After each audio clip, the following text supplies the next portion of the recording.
আমি ভিক্টর লিয়াকতুল্লাহি, আমি গ্রিন টাচের প্রতিষ্ঠাতা এবং নির্বাহী পরিচালক। আমেরিকা থেকে আসছি। আমি এখন দর্শনার একটি একটি গারল ফার্মে পরিদর্শন করছি। ভাই, আপনি কি নামটা আমি একটু ভুলে গেছি, সরি। জি, আমার নাম মোহাম্মদ সজিবুর রহমান, ডাকনাম সজীব। হ্যাঁ, সজীব ভাই, আপনাকে ধন্যবাদ আবারও। আপনি এখানে সময় দিয়েছেন। আপনার ফার্মে দেখে আমার মন ভরে গেছে। আপনার এই ফার্মে 169টি ভেড়া আছে, গারল ভেড়া আছে। এখানে আপনি বলেছেন যে এটা আপনি শুরু করেছিলেন 35টা দিয়ে, তাই না? 35 দিয়ে শুরু করেছিলেন। তো এখন এখানে 169টা। আমি আরও দু একটা ফার্ম দেখেছি। তো এই দু একটা ফার্ম দেখেছি আমি, কিন্তু আপনার এখানে এসে আমার একটু আলাদা শান্তি এবং আমার একটু আনন্দ লাগছে যে আপনি এটা সচেতনভাবে গড়ে তুলেছেন। যাই হোক, আমরা গ্রিন টাচের পক্ষ থেকে এটা বাংলাদেশের সমাজ উন্নয়নের জন্য একটা পরিকল্পনা গ্রহণ করেছি, বা মানে চিলড্রেন এডুকেশনের জন্য। চিলড্রেন এডুকেশন নিতে হলে আমাদের সোশ্যাল ডেভেলপমেন্টটা দরকার। সেই ক্ষেত্রে আমরা মনে করি যার বাচ্চা কাজে যায় তাদেরকে স্টাফ করতে হবে কাজের থেকে। তো স্টাফ করতে হলে সেই ফ্যামিলিকে সাপোর্ট দিতে হবে। তো আমরা ফ্রি এগুলোকে ডিস্ট্রিবিউট করতেছি। আমাদের গ্রেটার যশোরে শুরু করেছি। আমরা গ্রেটার যশোর 4টি জেলা, নড়াইল, মাগুরা, ঝিনাইদহ এবং যশোর, এখান থেকে আমরা শুরু করেছি। এবং আমরা এটা দেখছি যে না, যারা ভেড়াগুলি নিচ্ছে এবং নিয়েছে তারা বেশ স্বতঃস্ফূর্তভাবে সেগুলি নিচ্ছে।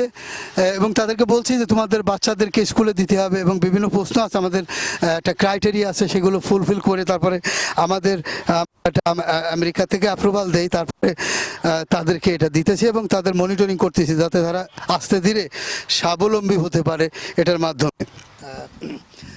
ভাই, আপনি কি বলবেন একটু কাইন্ডলি যে আপনি 169 গারল ভেড়া দিয়ে, সরি, আপনার এই ফার্মে এখন 169 গারল ভেড়া, আপনি কতটা দিয়ে শুরু করছিলেন এবং কখন শুরু করছিলেন? 35 গাড়ল ভেড়া দিয়ে শুরু করছি। কখন? এটা 2017 সালের অক্টোবর মাসে। ওকে, 2017 সালের অক্টোবর মাসে, মানে 18, 19, 20 প্রায় 2-2.5 বছর এর মধ্যে আপনার এই সংখ্যা দাঁড়িয়েছে। জি। আচ্ছা, এখানে আপনি এই সংখ্যাটা লালন পালন করতে আপনার কয়জন লোক লাগে? এবং আপনি দেখছি যে আপনি নিজেই মনিটরিং করছেন। জি। প্রথমে আপনার কয়জন লোক লাগে এটা দেখতে, এবং আপনি কিভাবে মনিটরিং করেন একটু বলবেন কিনা? প্রথমে আমি যখন 35 শিপ নিয়ে আসি আমার খামারে, তখন আমার জনবল ছিল শুধুমাত্র অনলি একজন। তো এরপরে ক্রমান্বয়ে আমি আমার জনবল সংখ্যা 3 জনকে বাড়িয়েছি। এবং বর্তমানে যেহেতু আমার 170টি গাড়ল ভেড়া, তার জন্য আমার 3 জন মানে পুরুষ কর্মচারী এবং একজন মহিলা কর্মচারী আছে। যে মহিলা কর্মচারীর ডিউটি আলাদা এবং পুরুষ কর্মচারীগুলোর ডিউটি আলাদা। এবং এদের যে পুরুষ কর্মচারী যে 3 জন আছে, এরা বিভিন্ন মাঠে আগানে বাগানে খাইয়ে নিয়ে বেড়ায়।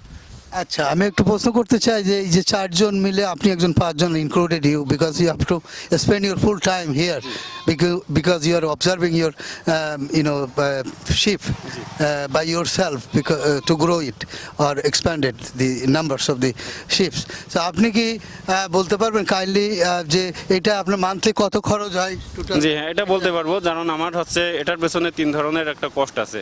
এক দানাদার খাদ্য কিংবা ইনহাউস খাবারের একটা কষ্ট, তারপরে মনে করেন আমি মেন করছি যে আপনাদের labour cost, only labour cost এখানে 20,000 মান্থলি 20,000 টাকা আপনি স্পেন্ড করেন এটার পিছনে। আর এই ভেড়ার পিছনে কত টাকা মান্থলি যায়? ভেড়ার পিছনে মান্থলি যায় আমার 45,000 টাকা। সো টোটাল লাইক 65,000 টাকা পার মান্থ আপনি, সরি 45,000 টাকা আপনি স্পেন্ড করেন এটা লালন পালন করতে। এছাড়া আর কোনো খরচ আছে এখানে? না, আদার নো কস্ট। একটা গুরুত্বপূর্ণ কোশ্চেন, সেটা হলো যে এই ভেড়াগুলি যখন পায়খানা করে অর্থাৎ মলমূত্র ত্যাগ করে, এটা আমার মনে হয়, আমি যতটুকু জানি, একটা ক্লিন করার ব্যাপার আছে। তো এই প্রসেসিংটা আপনারা কিভাবে দেখেন, মেনটেন করেন? এটা সত্যি একটা গুরুত্বপূর্ণ কথা বলছেন আমার কাছে। কারণ আমি অত্র এলাকায় যখন খামার তৈরি করি, কোনো এলাকাতেই এটা আমার মনোভূত হয় নাই। তো আমি আমার মতো করে, আমি যখন, যেহেতু আমি রিটায়ার্ড আর্মি, আমি বিদেশ থেকে দেখে এসেছি একটা সেখানে মরুভূমির ভিতরে ছিলাম। সেখানে ওরা উট দুম্বা পালতো এবং তাদের ওই যে মলমূত্র যেখানে পড়তো এবং ওটা হচ্ছে মাটিতে শুষে নিত। যার কারণে আমি কি করছি, আমার শেড অনেক উঁচু করে তৈরি করছি, যা অত্র এলাকার ভিতরে একটু ভিন্নতম। এবং নিচে আমি অন্ততপক্ষে 2 হাত অর্থাৎ প্রায় 3 ফিট 4 ফিট বালি দিয়ে দিছি। এবং নিচে কি করে ওই মলমূত্রটা, মানে নাদি যেটা বলে আমাদের আঞ্চলিক ভাষায়, ওটা থেকে যায় এবং প্রস্রাবটা চুষে নেয়। এবং মাসে আমি 1বার অথবা 2বার আমি আমার এই যে কর্মচারীগুলো আছে, 3 জন কর্মচারী, এদের ভিতর থেকে একজন নিয়ে অতিরিক্ত একজন মনীষ কামলা নিয়ে সরিয়ে ফেলাই। এবং উপরে শেড প্রতিদিন পরিষ্কার করা হয় এবং নিয়মিত ব্লিচিং পাউডার এবং ফিনাইল স্প্রে করা হয়, যার কারণে আমার ওইখানে কোনো গন্ধ এবং দুর্গন্ধ নাই এবং পরিপূর্ণ আকারে মানে পরিবেশ বান্ধব। আচ্ছা, আপনার ওখানে যখন ধরেন আমি দেখতে যাব বা আপনি দেখতে যান, তখন আপনার দেখে অনেক সময় আছে কি যে সাইকোলজিক্যালি মনে হয় যে এটা একটু অপরিষ্কার, একটু গন্ধ, একটু খারাপ লাগে, এরকম হয় না? আপনি গুড ফিল করেন ওখানে? না, আমার ওখানে কোনো অপরিষ্কারের কোনো সিস্টেম নাই, কারণ যেভাবে মেনটেন্যান্স করা হয় যাতে করে কেউ সাইড দিয়ে গেলেও গন্ধ পায় না। এবং আমি আমাদের ভেড়াগুলোকে আমি নিয়মিত গোসল দেওয়াই। আচ্ছা, ঠিক আছে, ধন্যবাদ আপনাকে। আর আরেকটি প্রশ্ন, সেটা হলো যে আপনার 169 এই গারল শিপ আপনি কতটুকু জায়গার মধ্যে রাখেন, এবং যে ঘরগুলি যে জায়গার মধ্যে ঘরের ভিতরে থাকে সেই ঘরটা 40 × 20 square feet. 40 and 20 20 square fit.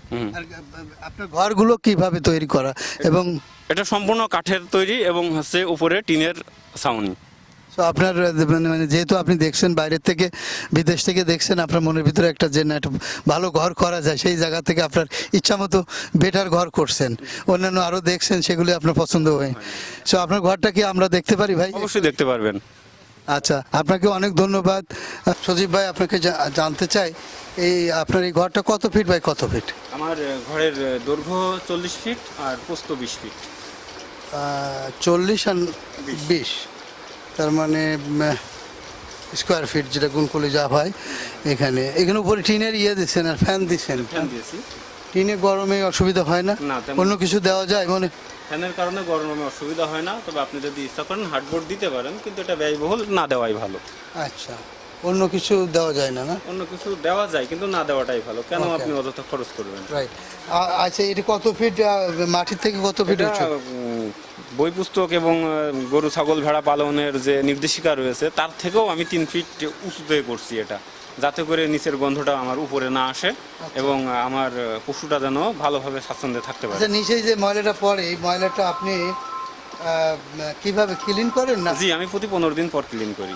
সেটা কোথায় নিয়ে রাখেন? সেটা আমার পাশেই হ্রদ আছে, মানে গর্ত করা আছে, ওখানে রাখি এবং একটা নির্দিষ্ট সময়ে পার্টিলার করে কিংবা ট্রাকে করে আমার জমিতে, ক্ষেতের জমিতে দিয়ে আসি। ও আচ্ছা, সারের জন্য। সারের জন্য। আচ্ছা, এখানে যে কত ইঞ্চি যে কাঠটা বসাইছেন না?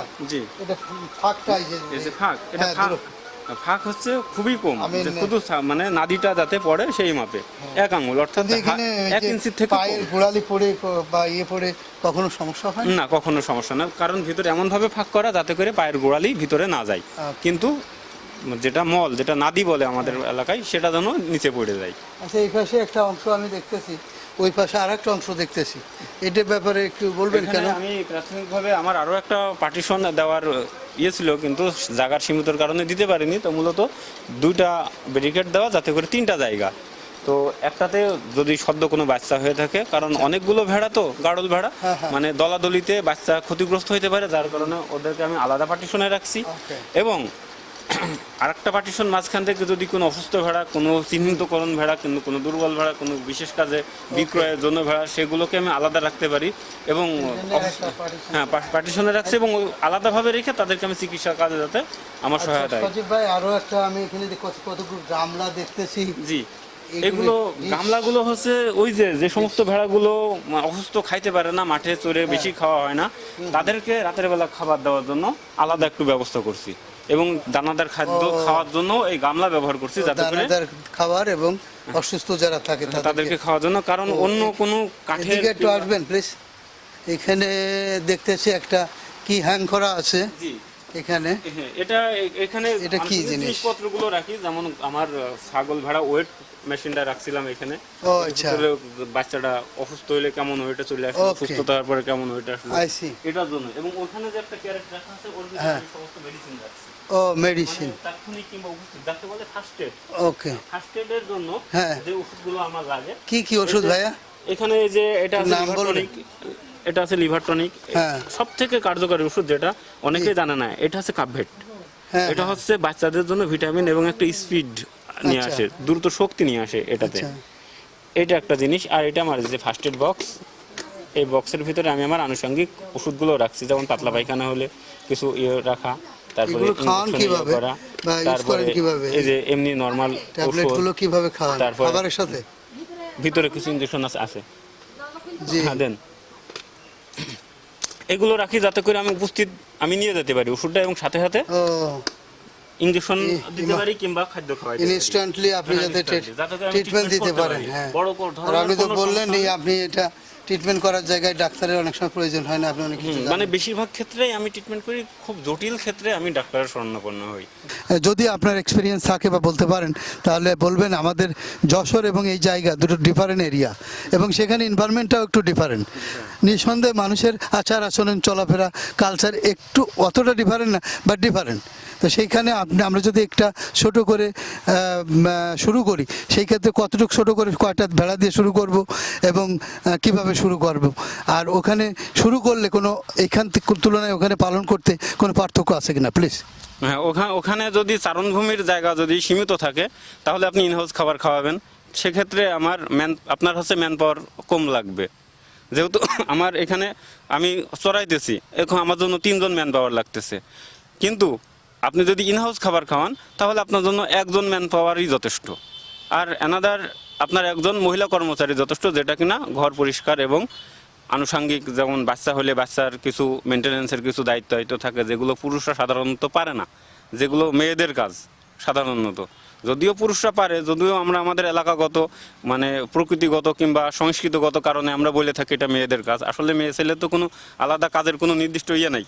তো সেক্ষেত্রে আমরা বলতে পারি এটা মেয়েদের কাজ, কিন্তু মেয়েদের কাজের জন্য একটা এবং ছেলেদের কাজের জন্য একটা, 2 জন কর্মচারী নিয়ে আপনি আপনার যশোর এলাকাতে আপনি ন্যূনতম 30টা নিয়েই মানে অ্যাডভান্স হইতে পারেন। আর যেটা বললাম যে ওয়েদারের কারণে, মানুষের এই যে ওয়েদার কারণে, তো আমাদের ওখানে কোনো সমস্যা হতে পারে, এরকম কোনো অভিজ্ঞতা আপনার আছে কিনা? না, ওয়েদারের কারণে কোনো সমস্যা হবে না, কারণ আমরা যখন প্রথমেই আমি চাকরি থেকে আসার পরে ছাগলের ফার্ম করার জন্য উদ্যত হয়েছিলাম, তখন আমি নড়াইলে নাজ ফার্ম বলে একটা ফার্ম আছে, ওখানে হচ্ছে ছাগল খামার আছে ওদের, ছাগল খামার ছিল ওদের। তো ওরা বর্তমানে গাড়ল উঠিয়েছে। তো ওদের ঘরের স্ট্রাকচার দেখে আমরা ঘরটা করছি, মিশন থেকে সমন্বয় করে বিভিন্ন ধরনের ঘর সমন্বয় করে ঘর করছি, এবং ওদের সাথে আমাদের মাঝে মধ্যে পরামর্শও নিয়েছি। তো ওরা সম্পূর্ণ ইনহাউস খাবার খাওয়ায়, ওদের ওখানে চারণভূমি কম। তো যার কারণে ওরা যখন মানে উন্নতি করতে পারছে, আশা করা যায় নড়াইল যশোর পাশাপাশি জেলা, আবহাওয়ার কোনো তারতম্য নাই, ইনহাউস খাবার খাওয়িয়ে আপনারা ডেভেলপমেন্ট করতে পারবেন।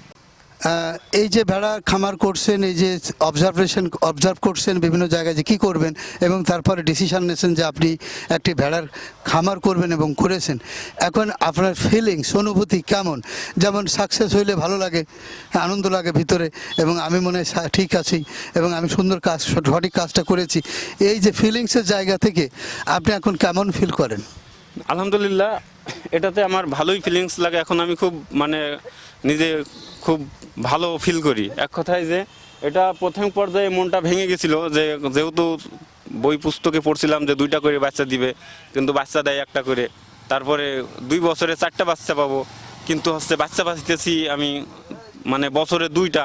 তো সেক্ষেত্রে মন মানসিকতা কিছুটা মানে নরম হয়েছিল। তার পরবর্তীতে যখন ধৈর্য ধরে যখন এটাকে নিজে পরিচর্যা করা শুরু করলাম, ডাক্তার কষ্ট কমে গেল, নিজে ট্রিটমেন্ট করা, নিজে ওষুধ খাওয়ানো, নিজে সময় মতো কৃমি ডোজ করা, তো এর উপর ভিত্তি করে দেখছি যে না, এটা মানে লাভবান এবং অনেক লাভবান, তুলনামূলকভাবে অনেক লাভবান। এটা উত্তরোত্তর মানে সম্পদ কিংবা প্রাণী বৃদ্ধি পাচ্ছে, এতে কোনো মানে অপচয় কিংবা নষ্টের কোনো নেই, এবং মৃত্যু হারও কম, যার কারণে আমি খুব ভালো এখন কমফোর্টেবল। অনুপ্রাণিত আপনার কথায় এবং কাজে, এবং আপনার কাছ থেকে আমি কিছু উৎসাহ নিলাম। আশা করি আমরা এভাবে, আর আমি এখানে আরও অনেক লোক টা প্রশংসা করবে, নিঃসন্দেহে প্রশংসার দাবি রাখে। আর আপনি যেটা বললেন সিস্টেম এখানে যেভাবে পালন করেন, এবং আপনি যেমন আপনার ঘরের কথা বললেন, আমি আরেকটি ঘর দেখেছি পরিষ্কার পরিচ্ছন্ন জায়গায়, সেটা আমি ইমপ্রেস, আমি এটাকে আমি গ্রহণ করেছি, আমি ভালো লেগেছে আমার। আমি মনে করি আপনার কাছ থেকে শিকার আছে মানুষের, এবং এখান থেকে আপনার কাছ থেকে আপনি যা বললেন তার থেকে কিছু নিয়ে আরও বেটার, আপনার মতো না হয়তো হবে না, আমি হয়তো আপনার মতো করতে পারবো না, কিন্তু আপনার জায়গা থেকে কিছু ধারণা নিয়ে আমি হয়তো আরেকটা অন্য রকমের বেটার একটা ঘর করতে পারবো, একটা খামার করতে পারবো, এবং সেটাকে আস্তে ধীরে এরকম সৎভাবে বেঁচে থাকার একটা জায়গা তৈরি করতে পারবো। এইমাত্র কথা শেষ করেছি। আপনারা আমাদেরকে দোয়া করবেন যে এই উদ্দেশ্য নিয়ে আমরা আসছি সেটা যেন আমরা সফলকাম হই এবং আমরা সকলের সহযোগিতা পাই।